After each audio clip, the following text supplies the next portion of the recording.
महाराज श्री, पिछले 5 सालों से जीवन में अंधकार छाया हुआ है, कभी भी सफलता नहीं मिल रही है। जीवन में आगे क्या करूं क्या ना करूं समझ नहीं आ रहा। सफलता किसे माना है आपने?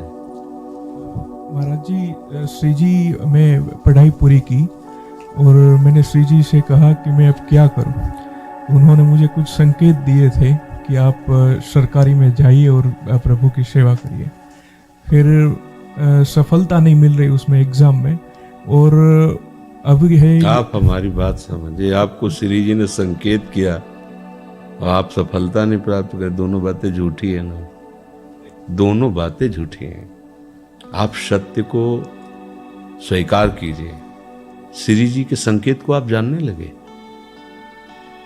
आप श्री जी के संकेत तो तभी जब आप उनकी मन की बात जान लेना, तो आप कितने बड़े सिद्ध हो गए। और फिर सफलता किसकी चाहते हो? प्रकृति जन्य की।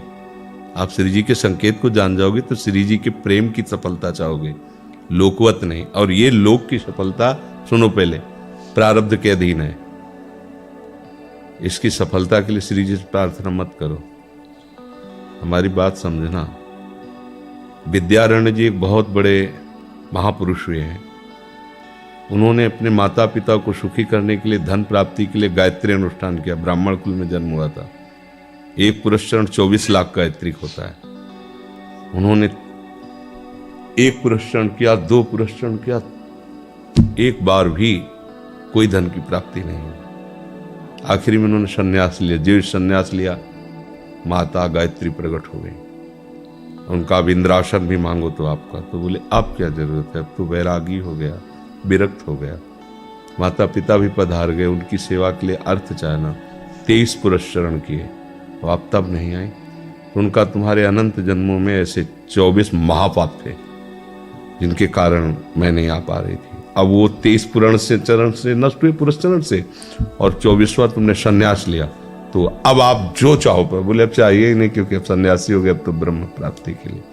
तो इससे आभास होता है कि अगर हमारा बुरा प्रारब्ध है तो हमको भोगना पड़ेगा।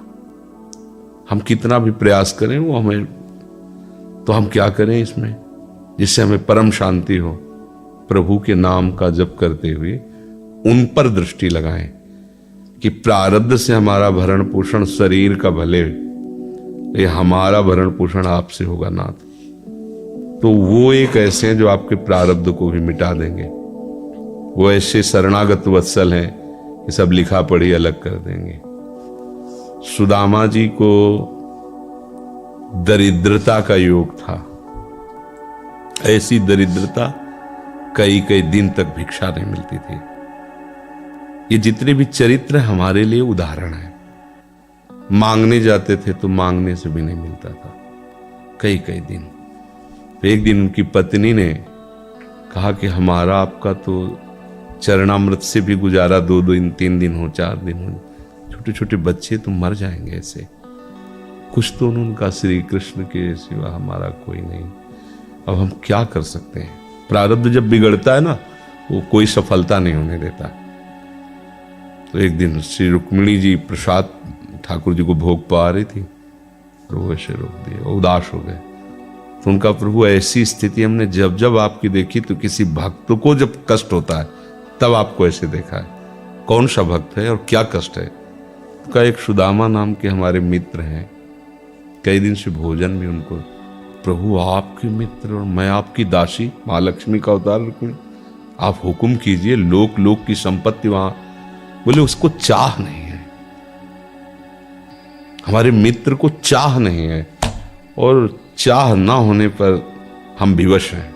अगर वो चाह कर ले तो सारी व्यवस्था हो जाए। बोले पैदा करो जाके चाह। बोले उनके हृदय में तो नहीं पैदा कर सकते, हम भी, क्योंकि जिस हृदय में भगवान का आश्रय और निरंतर चिंतन है, वहां माया की चाह नहीं होती। बोले उनकी पत्नी के हृदय में, बोले प्रयास करते हैं जाके। भगवान संत वेश में गए, भिक्षाम दे, निकली। अतिथि का सत्कार करना गृहस्थ का धर्म होता है। हाथ जोड़ा और कहा, हम असमर्थ हैं, आपको भिक्षा नहीं दे सकते। क्यों? बोले हम अपवित्र हैं, हमारे ऊपर सूतक लगा हुआ है। किस बात का सूतक? हमने एक पुत्र जन्मा है, तो ठीक है, हम 10-12 दिन बाद आ जाएंगे। बोले नहीं, आजीवन अपवित्र रहेंगे। वैसा कौन सा? बोले दरिद्रता रूपी। विद्वान की पत्नी है तो ऐसे उनका दरिद्रता रूपी पुत्र का जन्म, अर्थात सीधे कि मैं नहीं दे सकती या देने योग्य नहीं, ऐसा न कहीं उनका, मैं अपवित्र हूं।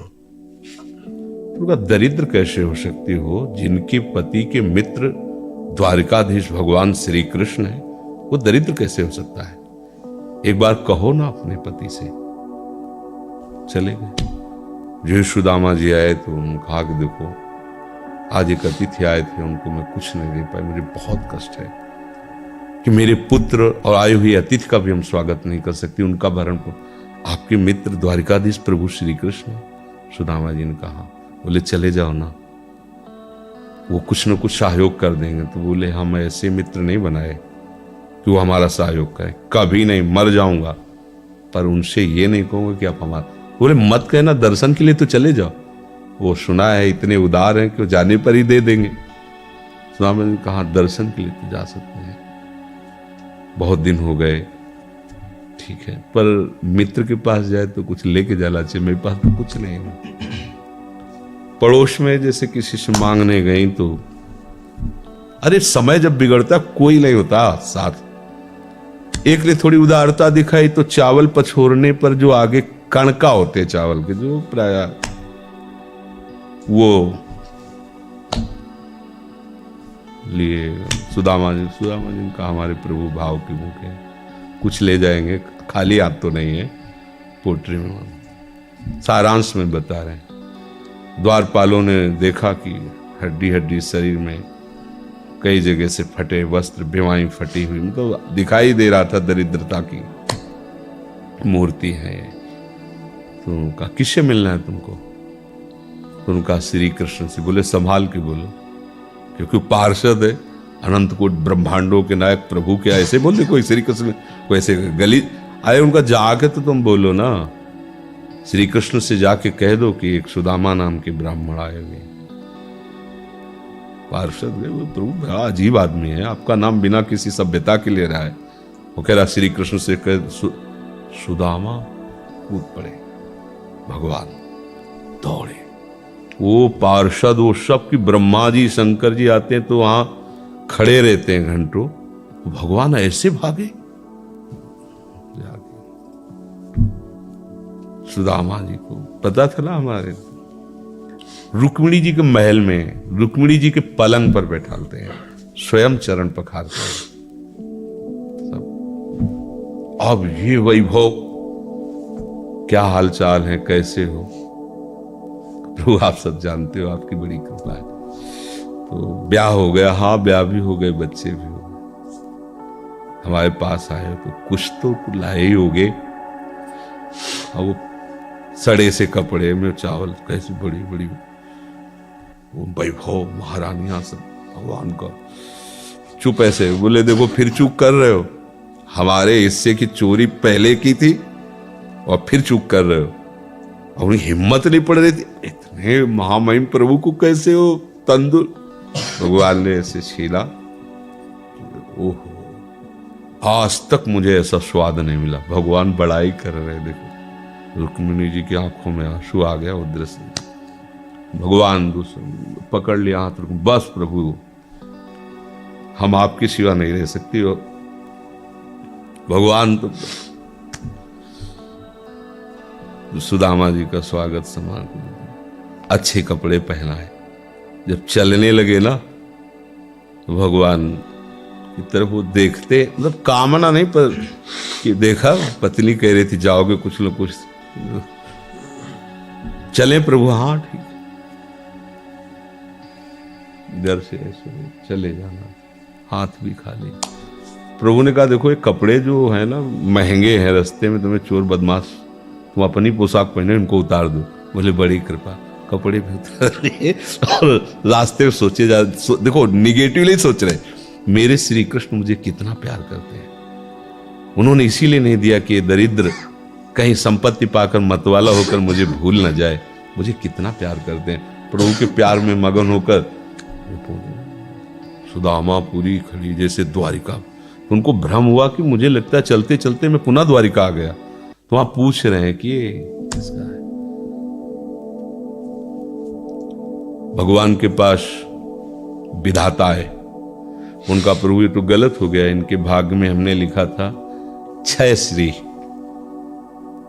ऐश्वर्य का नाश, जीवन में नहीं ऐश्वर्य, क्षय श्री।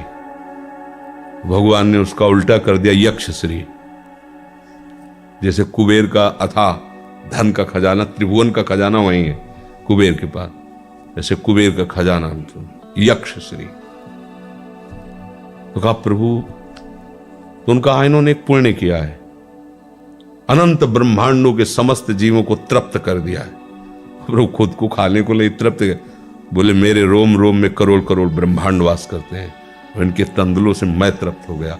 अनंत ब्रह्मांडों का भंडारा हो गया, उसका जो पुण्य होता है लिख दो इनके भाग्य में। अब किसी की चलेगी प्रभु के आगे।